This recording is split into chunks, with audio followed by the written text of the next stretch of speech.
नमस्कार। Game of thrones season 2 episode 3 की इस दिलचस्प चर्चा में बहुत बहुत स्वागत है। बिना किसी देरी के चलिए सीधे इस रोमांचक सफर की शुरुआत करते हैं जो पूरी तरह से उत्तरजीविता, राजनीति और खौफनाक धोखे के इर्द गिर्द घूमता है। सच कहूं तो ये कहानी सिर्फ तलवारों के टकराव की नहीं है, बल्कि दिमाग के उन खतरनाक खेलों की है जो किसी भी युद्ध से कहीं ज्यादा जानलेवा होते हैं। खैर, इस पूरी कहानी के मूल को समझने के लिए वेरिस की उस मशहूर पहेली पर गौर करना होगा। सत्ता वहीं निवास करती है जहां लोग मानते हैं कि वो निवास करती है। ये एक लाइन हमें सीधे वेस्टेरोस के सत्ता संघर्ष की अंधेरी और उलझी हुई गहराइयों में धकेल देती है। सत्ता असल में किसके पास है? राजा? सेनापति? वेरिस के मुताबिक ये सिर्फ एक भ्रम है। जो सबसे बड़ी परछाई बना सकता है, असली खिलाड़ी वही है। चलिए सबसे पहले कहानी को बर्फीले उत्तर की ओर ले चलते हैं। दीवार के पार और विंटरफेल के ठंडे गलियारों में कुछ बहुत ही अजीब और डरावने रहस्य जड़े जमा रहे हैं। दीवार के पार के हालात सच में रोंगटे खड़े कर देने वाले हैं। यहाँ जॉन स्नो को एक खौफनाक सच्चाई पता चलती है कि क्रेस्टर अपने ही नवजात बेटों को जंगल में किसी अनदेखे राक्षस के लिए छोड़ देता है। लेकिन सबसे बड़ा झटका तो तब लगता है जब लॉर्ड कमांडर मॉरमॉन्ट ये स्वीकार करते हैं कि नाइट वॉच को जिंदा रहने के लिए क्रेस्टर जैसे दानव की भी जरूरत है। उत्तरजीविता के लिए इंसान को कितनी बड़ी कीमत चुकानी पड़ती है, ये उसका एक बेहद क्रूर उदाहरण है। उधर विंटरफेल में एक अलग ही दिमागी कश्मकश चल रही है। एक तरफ ब्रांड स्टार्क के डरावने लेकिन बेहद असली लगने वाले सपने हैं, जहां वो एक डायरवुल्फ के रूप में खून का स्वाद तक महसूस कर सकता है, और दूसरी तरफ है मेस्टर ल्यूएन, जो अपने ठंडे और व्यवहारिक तर्क से जोर देकर कहते हैं कि दुनिया से जादू और ड्रैगन हमेशा के लिए खत्म हो चुके हैं। ये प्राचीन जादू और आधुनिक सोच का एकदम सीधा टकराव है। अब उत्तर की इन उलझनों से निकलकर समुद्र पार करते हुए आयरन आइलैंड्स का रुख करते हैं। यहां थियॉन ग्रेजॉय की वापसी हुई है, लेकिन ये वापसी उसकी जिंदगी को हमेशा के लिए बदलने वाली है। यहां बेलॉन ग्रेजॉय का इरादा बिल्कुल साफ और उतना ही खतरनाक है। बेलॉन रॉब स्टार्क के साथ किसी भी तरह के गठबंधन को सिरे से ठुकरा देता है। इसके बजाय उसकी नज़र कमजोर पड़े उत्तर पर है। उसकी रणनीति साफ है, द नेक पर कब्जा करो, और जब उत्तरी सेना दक्षिण में उलझी हो तब उनके गढ़ों को एक एक करके लूट लो। जाहिर है, इस योजना ने थियॉन को एक भयानक धर्म संकट में फंसा दिया है। एक बहुत ही पीड़ादायक विकल्प है उसके सामने।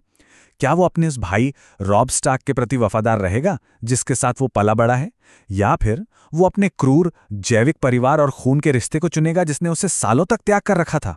सच में ये वफादारी की सबसे बड़ी परीक्षा है। और अंत में थियॉन अपना रास्ता चुन ही लेता है, एक बेहद अंधकारमय रास्ता। वो रॉब स्टार्क को चेतावनी देने वाला पत्र जला देता है। जब एक डूबा हुआ पुजारी थियॉन को नमक और समुद्र के पानी से बपतिस्मा देता है, तो वे वही शब्द दोहराते हैं, जो मृत है वो कभी नहीं मरता। ये सिर्फ कोई रस्म नहीं है, ये थियॉन के अंदर बचे हुए स्टार्क प्रभाव की मौत और एक क्रूर आयरन बॉर्न के रूप में उसके पुनर्जन्म का प्रतीक है। इतने तनाव के बाद चलिए थोड़ा दक्षिण की ओर चलते हैं, रेनली बेराथियन के चमकदार और उत्सव जैसे शिविर में। यहां ऐसा लगता है मानो युद्ध कोई खूनी संघर्ष नहीं, बल्कि बस एक खेल हो। यहां का नजारा किसी मेले से कम नहीं है, जहां एक रोमांचक मुकाबले में ब्रायन ऑफ टार्थ पूरी भीड़ को हक्का बक्का कर देती है। वो सबके सामने सर लोरस टायरल जैसे कुशल योद्धा को धूल चटा देती है। इनाम के रूप में वो राजा के किंग्सगार्ड में जगह मांगती है और अपना जीवन रेनली को समर्पित कर देती है। ये पल साबित करता है कि सच्ची काबिलियत किसी भी रूप में सामने आ सकती है। लेकिन इस पूरी चकाचौंध के बीच कैटलिन स्टार्क की एक चेतावनी तीर की तरह चुभती है। वो जानती हैं कि ये दिखावटी युद्ध बहुत जल्द एक भयानक वास्तविकता में बदलने वाला है। रेनली के शूरवीर अभी सिर्फ खेल रहे हैं, क्योंकि वे गर्मियों के शूरवीर हैं, पर जब असली सर्दियां और असली युद्ध आएगा तो ये चमक दमक किसी काम नहीं आएगी। बिल्कुल, शिविर के बाहर भले ही खेल तमाशा चल रहा हो, लेकिन बंद दरवाजों के पीछे की राजनीतिक सच्चाई बहुत अलग है। यहां मार्जरी टायरल की चतुर व्यावहारिकता देखने को मिलती है। जब रेनली अपनी शाही जिम्मेदारियों को निभाने में झिझकता है, तो मार्जरी साफ शब्दों में समझा देती है कि गठबंधन और एक वारिस सबसे ज्यादा जरूरी हैं। वो इस लक्ष्य को हासिल करने के लिए किसी भी हद तक जाने को तैयार है। अब स्टॉर्मलैंड्स के खुले मैदानों से निकलकर राजधानी के असली सांपों के बिल में चलते हैं। किंग्स लैंडिंग में टिरियन लैनिस्टर धोखेबाजी और राजनीति की एक मास्टर क्लास दे रहे हैं। टीरियन यहाँ एक शानदार जाल बुनता है ये पता लगाने के लिए कि महारानी सर्सी का असली जासूस कौन है। वो 3 अलग-अलग लोगों को 3 अलग-अलग कहानियां बताता है। पिसिल से कहता है कि मार्सेला डॉन जाएगी, वैरिस से कहता है कि वो ग्रे जॉय के पास जाएगी और लिटिल फिंगर से कहता है कि वो एरन परिवार में जाएगी। कूटनीति का क्या ही गजब तरीका है। और इसका नतीजा एकदम शानदार। जब सर्सी गुस्से में आग बबूला होकर टिरियन के पास आती है और डॉन के नाम पर चीखती है तो जाल कस जाता है। साफ हो जाता है कि ग्रैंडमास्टर पाइसल ही वो जासूस है। इसके तुरंत बाद ब्रॉन का पाइसल की दाढ़ी काटना और उसे काल कोठरी में घसीट कर ले जाना, सच में ये इस कूटनीतिक जीत का एक बेहद संतोषजनक अंत है। चलिए राजधानी की इस ऊंची राजनीति से दूर अब किंग्स रोड की धूल और कीचड़ की ओर बढ़ते हैं, जहां आर्या स्टार्क की जिंदा रहने की भयानक जद्दोजहद चल रही है। अंधेरी रात में आर्या को सोने में मदद करने के लिए योरेन अपनी एक खौफनाक याद साझा करता है। वो बताता है कि कैसे उसने अपने भाई के हत्यारे विलियम के नाम को एक प्रार्थना की तरह हर रात दोहराया, जब तक कि उसने कुल्हाड़ी से अपना हिंसक बदला नहीं ले लिया। ये कोई आम कहानी नहीं, ये आर्या के भविष्य की बुनियाद रखने वाला एक कड़वा सबक है। रात की खामोशी में बस एक ही सवाल गूंजता है, वे कब तक लैनिस्टर्स से बचकर भाग सकते हैं। जाहिर है ये शांति ज्यादा देर टिकने वाली नहीं थी। अचानक अंधेरे को चीरते हुए गोल्ड क्लोक्स आधमकते हैं और फिर एकदम तबाही मच जाती है। सर एमरी लॉर्ड्स गेंड्री की मांग करता है और योरेन आत्मसमर्पण के बजाय लड़ना चुनता है।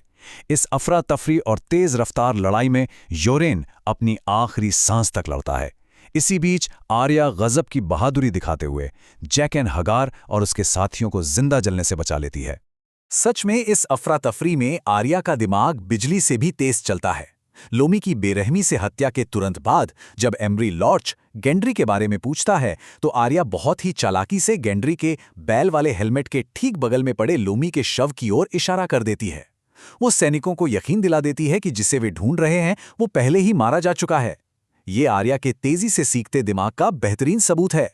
देखिए, ये सब हमें वापस वेरिस की उसी पहेली पर ले आता है जहां से हमने शुरुआत की थी। एक बहुत छोटा आदमी भी बहुत बड़ी परछाई डाल सकता है, चाहे वो टिरियन लैनिस्टर हो जो अपनी बुद्धि से पूरी काउंसिल को नचा रहा है, या फिर छोटी सी आर्या स्टार्क जो अपनी सूझबूझ से शाही सैनिकों को चकमा दे रही है। ताकत हमेशा सिर्फ तलवार या मुकुट में नहीं होती। बिसात पूरी तरह से फिर से भिज चुकी है। पुराने नियम टूट चुके हैं, वफादारियां बदल रही हैं और पूरे साम्राज्य पर धोखे का राज है।